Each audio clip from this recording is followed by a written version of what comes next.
fifth degree black. In the real world, Right. so to speak. Right. Now, you also said something in an interview that I read that said something about having remembered when you started teaching karate.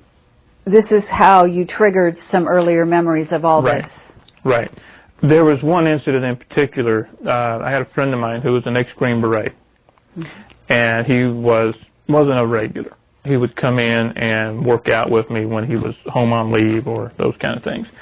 And we're sparring one night, and he's a big, raw-boned guy. Okay, he's going to go in a bar and wipe half of it out, and everybody sweat.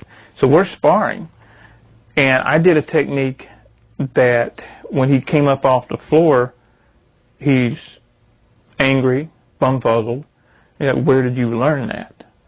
And then it hit me. I don't have a clue. Where did I learn that? And he said, that came straight off the farm. I'm only 19 years old. I said, farm? What are you talking about? Cattle farm? Pig farm? I didn't have a clue. And he said, the CIA training facility, the farm. And little things started clicking. Okay? And when I really started to get memories back was about 8-9 years ago when I had an automobile accident. And it ruptured 3 discs in my neck. And when they finally gave me the MRI, the electromagnetic resonance didn't mesh with the cranial implant. That you had gotten... Somewhere, somehow, I have a cranial implant. And I say this because I have it on film. And when they put me in the MRI machine, when they turned it on, when it started to spin, okay? Right. Imagine tremendous pain. Also imagine you're in there and you see 1,000 TV screens and they come at you at once. On each one of those TV screens is a picture. Each picture is a memory. And it's just coming. That's amazing. That's how I started to get total memory again. And now, I don't know, was this also correct? You were screaming and Yes. the MRI blew up? Or? The MRI the machine itself caught on fire.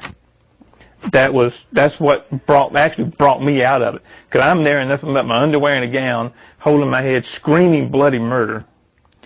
And I noticed smoke, okay?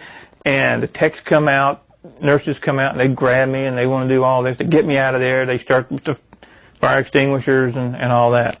Wow. Now, do you have the cranial implant to this day? It's still there. It's still there. It's just, from what I understand, it's not working.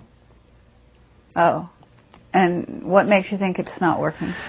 Because I haven't been used anymore. I haven't had the blackout spell and be gone for 3 or 4 days or a week with no memory. Okay. They stopped. This one is dead center in the brain.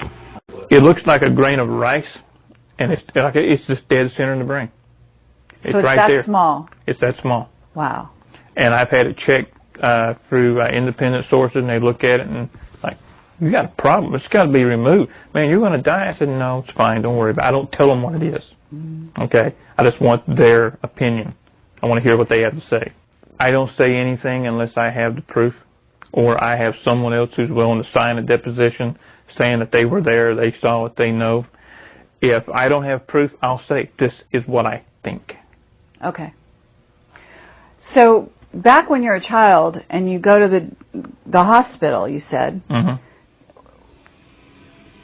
did you have something going on with your body that they changed at that time? Do you know what happened? I remember going through a procedure, okay, and I remember waking up, and the machine, so this would have been 1969, okay, and I remember the machine was about the size of this table, canvas wrapped, and they were bringing it down on top of me, and it would get hot. And I wasn't supposed to wake up. I was supposed to be drugged completely while I woke up in the middle of it. And I remember being dozens of tubes laying to each side of me where they had been plugged in one at a time. Wow. Now, what happened? I don't know. Now, did you have uncommon strength, or were you, did you notice changes, drastic changes in your outlook towards reality? I mean, at 14, this is probably hard to tell, but, as time went on, do you think that you developed at a different rate than other children? Yeah. Because of maybe some of this? I think so. I've always been stronger, faster, more endurance than anybody around. And that is also the same with all of us that came out of these projects. Mm-hmm. That's part of the super soldier structure. They want the super soldier to be just that super, beyond normal, faster, stronger, more endurance, pain tolerance, et cetera, on and on and on. That's what they want. So can you tell us what abilities you have? But if at the peak of your performance, if you want to call it that, what do you think you were capable of? Physical ones, yeah, I've kept. The paranormal abilities, I have kept some. The main paranormal abilities come out when the alternate personality comes out. That's one of the things that they did to us. They gave us alternate personalities. So we were trained in the alternate personality. I have witnesses that have saw me bust heavy bags with one punch. You're not supposed to be able to do that. I was measured for punching power, speed, and everything at Burlington, Wisconsin, at a facility up there. It's no longer there. That did all the testing for the pro sports, for the football teams and all that. My punching power, at this time, my weight was 175 pounds. And when are we talking? How many years ago, or what year, if you, generally speaking? Let's see. 1984. Uh-huh. In the spring of 1984. Okay. And the testing came out as unreal. My punching power was heavier, stronger than that of a super heavyweight boxer. My kicking power and speed was even more than that. My kicks in my right leg were 120 miles an hour. My punching power was well over 18 to 1,950 foot-pounds. That'll bust concrete blocks. Okay, now in terms of your psychic ability, what were those abilities? My primary psychic abilities, and the ones that I have kept in this personality, is being able to get in someone's mind, being able to foresee what's events in real time. And when I mean get in someone's mind, I don't mean read their mind, read their thoughts, hear their thoughts. It's more of what some people that I work with now we call picting. We see pictures of their thoughts. Like you may be thirsty, thinking about a soda. I'll look at you. I'll see a Pepsi can. Okay? That's what happens. And these type of abilities to a fighter, a soldier, or an assassin, think of the edge that gives that person. So, do you have absolute recall of times when you're in the other personality now? I have witnesses to that, yeah. See, what happens is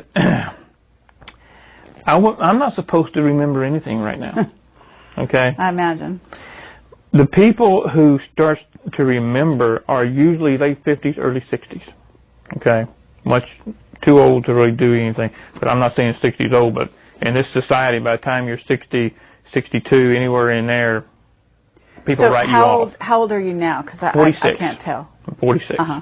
I know. No, everybody says you don't look 46. That's one of the other traits that we have.